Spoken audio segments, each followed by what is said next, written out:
जो काल स्वरूप है, दुष्टों के समरूपी वन के भस्म करने वाले अग्नि हैं, गुरु के धाम और ज्ञान घन हैं, एवं शिव जी और ब्रह्मा जी भी जिनकी सेवा करते हैं, उनसे वैर कैसा। अतः वैर छोड़कर उन्हें जानकी जी को दे दो और कृपा निधान परम स्नेही श्री राम जी का भजन करो। रावण को उनके वचन बाढ़ के समान लगे। वह बोला, अरे अभागे, मुंह काला करके यहाँ से निकल जा। तू बूढ़ा हो गया, नहीं तो तुझे मार डालता। अब मेरी आंखों को अपना मुंह न दिखला। रावण के ये वचन सुनकर उसने अपने मन में ऐसा अनुमान किया कि इसे कृपा निधान श्री राम जी अब मारना ही चाहते हैं। वह रावण को दुर्वचन कहता हुआ उठकर चला गया। तब मेघनाथ क्रोध पूर्वक बोला, सवेरे मेरी करामात देखना, मैं बहुत कुछ करूंगा, थोड़ा क्या कहूँ, जो कुछ वर्णन करूंगा थोड़ा ही होगा। पुत्र के वचन सुनकर रावण को भरोसा आ गया। उसने प्रेम के साथ उसे गोद में बिठा लिया। विचार करते करते ही सुबह हो गई। वानर फिर चारों दरवाजे पर जा लगे। वानरों ने क्रोध करके दुर्गम किले को घेर लिया। नगर में बहुत ही कोलाहल अर्थात शोर मच गया। राक्षस बहुत तरह के अस्त्र शस्त्र धारण करके दौड़े और उन्होंने किले पर से पहाड़ों के शिखर ढहाए। उन्होंने पर्वतों के करोड़ों शिखर ढहाए। अनेक प्रकार के गोले चलने लगे।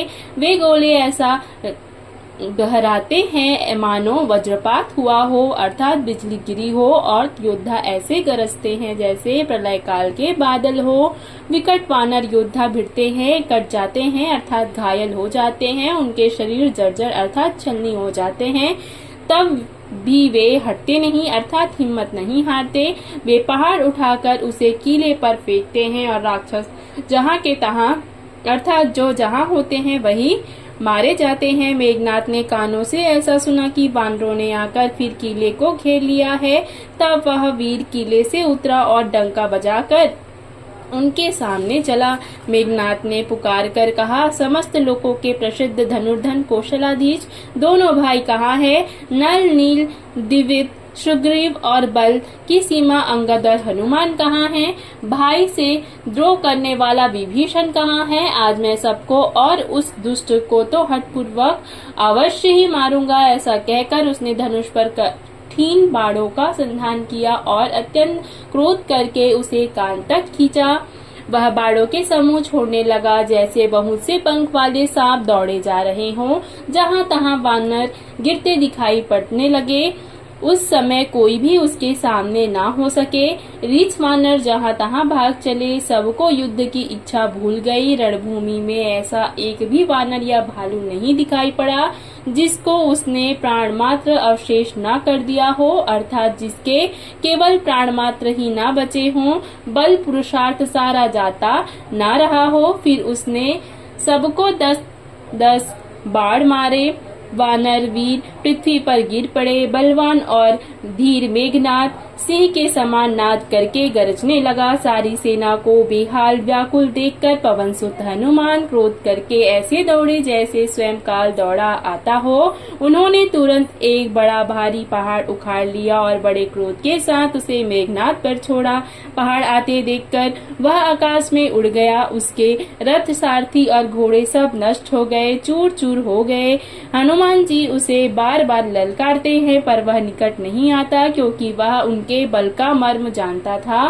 तब मेघनाथ श्री रघुनाथ जी के पास चला गया। उसने उनके प्रति अनेक प्रकार के दुर्वचनों का प्रयोग किया। तब उसने उन पर अस्त्र शस्त्र तथा सब हथियार चलाए।